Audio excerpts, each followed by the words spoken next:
Hello friends, good afternoon and welcome back to simplified trading.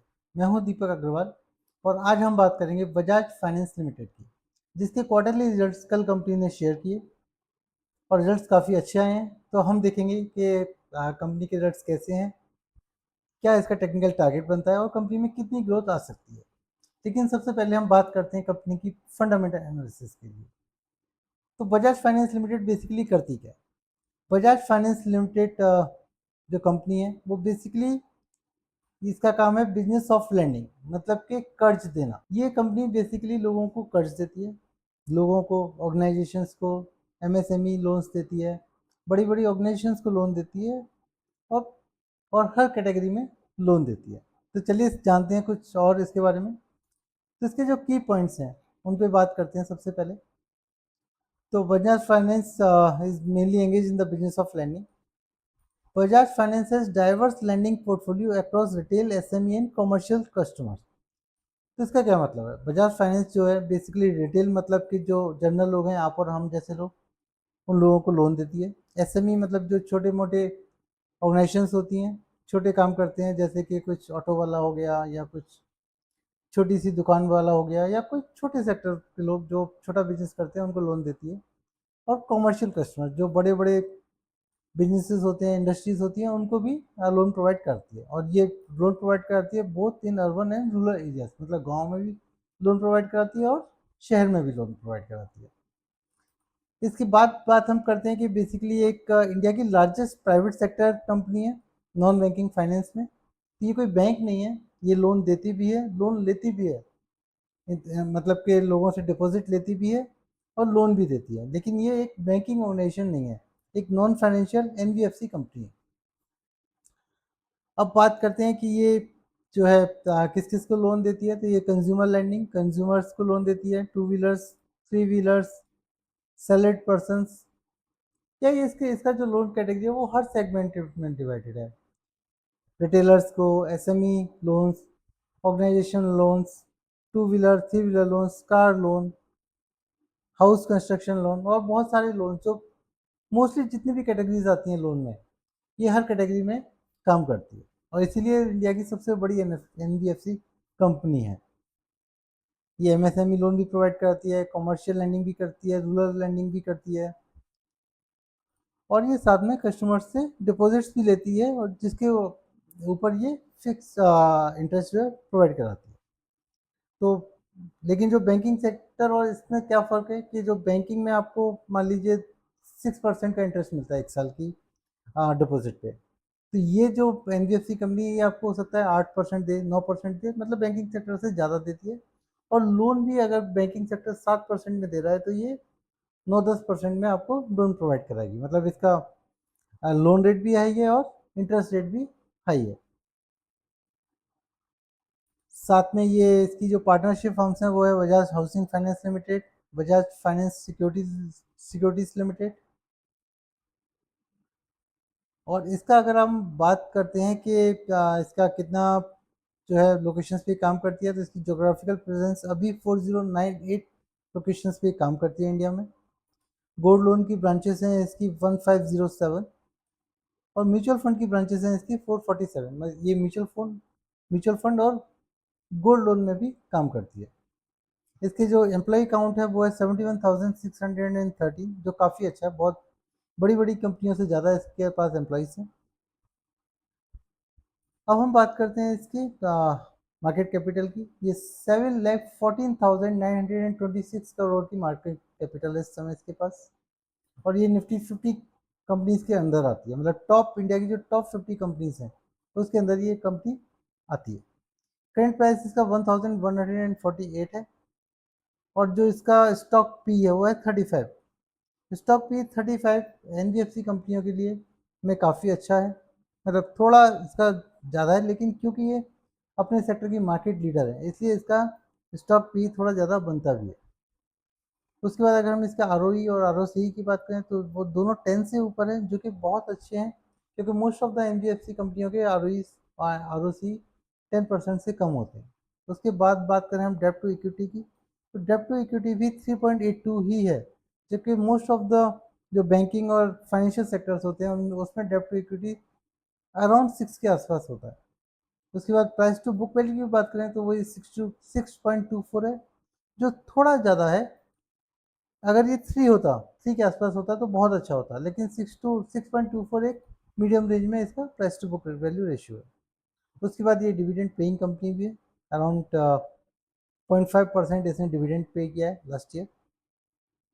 उसके बाद अगर हम बात करें तो इसके फाइनेंशियल रिजल्ट्स की, तो हम चलते हैं इसके जून क्वार्टर के रिजल्ट्स में। तो आप देखेंगे कि जून क्वार्टर का जो इसका रेवेन्यू था, लास्ट जून 2025 का जो इसका रेवेन्यू था वो था 19,524, जबकि जून 2026 का है 23,164, मतलब 4,000 करोड़ का रेवेन्यू में इंक्रीज हुआ है, जो कि अराउंड 20% है।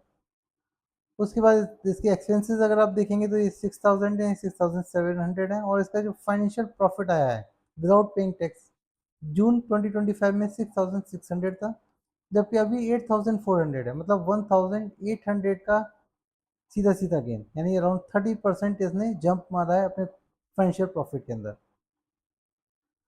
फाइनेंशियल मार्जिन भी 2% इंक्रीज किया है लास्ट जून क्वार्टर से। और अगर इसका नेट प्रॉफिट देखेंगे तो जो जून 2025 में था वो था 4,765, जबकि जून 2026 में आता है आपका 6,081। इसमें भी इसने लगभग 1,800 का नेट जंप मारा है, जो कि समथिंग अराउंड आता है आपका 30% के आसपास। तो 30% का नेट प्रॉफिट में आपको इसका जंप हुआ है, जो कि एक बहुत अच्छा इंडिकेशन है किसी भी एक कंपनी को ये जज करने के लिए कि कंपनी अच्छी है या बुरी है। और अगर आप इसका नेट प्रॉफिट देखेंगे, हर क्वार्टर में नेट प्रॉफिट इसका बढ़ रहा है, हर क्वार्टर में ये अच्छा आपको प्रॉफिट लाके दे रही है। और हाँ, और इस क्वार्टर इसने हाईएस्ट एवर नेट प्रॉफिट आपको दिया है। नेट एनपीए की बात करें तो अगर आप पिछले एक साल में आप देखेंगे तो नेट एनपीए इसका कम हुआ है, जो 0.41 है, ये पिछले एक साल में सबसे कम नेट एनपीए। नेट एनपीए क्या होता है? जो लोन कंपनी लोगों को देती है उसमें से जो लोन रिकवर नहीं हो पाता उसको नेट एनपीए में डाला जाता है। तो ये सिर्फ 0.41% है, जो कि एक साल में सबसे कम है। ये भी एक अच्छा सिग्नल है इस कंपनी के अंदर। उसके बाद अगर हम बात करते हैं इसके स्टेक होल्डर्स की, तो प्रोमोटर्स के पास 54.68% का स्टेक है। एफ जो मेनली जाने जाते हैं अपने अच्छे इन्वेस्टमेंट्स के लिए, उनके पास भी 20% का 20.2% का इन्वेस्टमेंट है इस कंपनी में, जो कि पिछले क्वार्टर से थोड़ा सा कम है, लेकिन बहुत ज़्यादा कम नहीं हुआ है। डी भी 16.30% स्टेक रखते हैं, जो कि पिछले क्वार्टर से 1% ज़्यादा है। और इसका जो पब्लिक स्टेक है वो है 8.64। इसका मतलब पब्लिक इसमें लीस्ट इन्वेस्टेड है। और जिस कंपनी में पब्लिक सबसे कम इन्वेस्टेड होती है, उस कंपनी की ग्रोथ के चांसेस बहुत ज़्यादा ही होते हैं, क्योंकि जो कंपनियां अच्छी होती हैं उन्हीं कंपनियों में एफ आई डी और प्रमोटर्स अपना स्टेक रखते हैं। और जो कंपनी ज़्यादा खराब होती हैं वो मोस्टली उसमें पब्लिक के पास वो स्टेक आ जाता है। तो ये बात हुई अब इसकी फंडामेंटल एनालिसिस की। अब हम बात करते हैं इसके टेक्निकल टारगेट्स की। तो हम ट्रेडिंग व्यू में जाके जाते हैं और देखते हैं कि इसके टेक्निकल टारगेट्स क्या बनते हैं। तो इस कंपनी ने जो अपना पहला हाई बनाया था वो हाई बनाया था समथिंग अराउंड अक्टूबर 2025 में, जो कि हाई था 1098 का। उसके बाद इस कंपनी में डिक्लाइन आया क्योंकि मार्केट की कंडीशंस खराब हुई, पूरा की पूरा शेयर मार्केट नीचे गया। और उसमें इसने जो अपना लो बनाया वो लो बनाया था 790 रुपीज़ का। लेकिन उसके बाद जैसे ही मार्केट थोड़ी अच्छी हुई और कंपनी के रिजल्ट्स अच्छे आने लगे, इसने ये वापस अपने हाई पर पहुंच गई। और आज जिसने अपना, क्योंकि आज इसका जो क्वार्टरली रिजल्ट आया है उसके बाद इसने 8% का जंप मारा है, और ये अभी आज इसने अपने जो लास्ट हाई था उससे ब्रेकआउट दिया है। तो हम बात करते हैं इसमें कितना टारगेट इसका बनता है इन फ्यूचर। तो अगर हम इस पर एक बॉर्डर लाइन ड्रॉ करते हैं लास्ट हाई से करंट हाई तक की, तो आप देखेंगे कि इसका जो बॉर्डर, तो आप देखेंगे कि इसकी जो बॉर्डर लाइन है उससे इसने ब्रेकआउट दिया है। और जो इसमें ग्रोथ आ सकती है वो आ सकती है, इसका जो बॉटम था वहाँ तक हम जाएंगे। ये ग्रोथ कैसे चेक करते हैं ये आप मेरे पुराने वीडियो से चेक कर सकते हैं। तो अगर हम इसका जो नेक्स्ट टेक्निकल टारगेट जो इसका बनता है वो बनता है 1400 के आसपास का, जो कि अभी भी अपने जो इसका करंट प्राइस है उससे 260 रुपीज़ कम है, ज़्यादा है। तो 260 रुपीज़ यानी अभी ये यहाँ से कितना परसेंट ग्रो कर सकती है कंपनी? ये कंपनी ग्रो कर सकती है अभी 22%.8।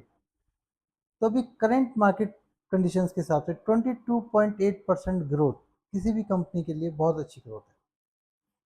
लेकिन अभी ये टारगेट कब तक अचीव हो सकता है? तो मुझे लगता है ये टारगेट नेक्स्ट 6 मंथ में अचीव हो सकता है।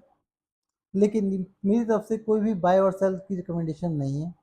आप अपनी ड्यू डिलिजेंस जरूर इस्तेमाल करें किसी भी कंपनी को बाय करने के लिए या सेल करने के लिए। फंडामेंटल एनालिसिस जरूर करें अपनी, और किसी भी के भी रिकमेंडेशन से अपना स्टॉक ना खरीदें। कोई भी स्टॉक अगर आप लेते हैं तो मेक श्योर कि उस स्टॉक में 5% से ज़्यादा अपने पोर्टफोलियो के पैसे ना लगाएं, और सिर्फ अपनी इन्वेस्टिगेशन के थ्रू ही कोई शेयर खरीदें। मेरा काम है आपको नॉलेज देना और ये समझाना कि फंडामेंटल एनालिसिस कैसे की जाती है और टेक्निकल टारगेट्स कैसे अचीव देखे जाते हैं और वो अचीव भी होते हैं। तो मैं ऐसे ही आपको नॉलेज देता रहूँगा। आप प्लीज़ मेरे चैनल को लाइक करें, सब्सक्राइब करें और अपने दोस्तों के साथ शेयर करें। कल फिर मिलेंगे एक नई वीडियो के साथ। तब तक के लिए goodbye and have a nice day. Thank you.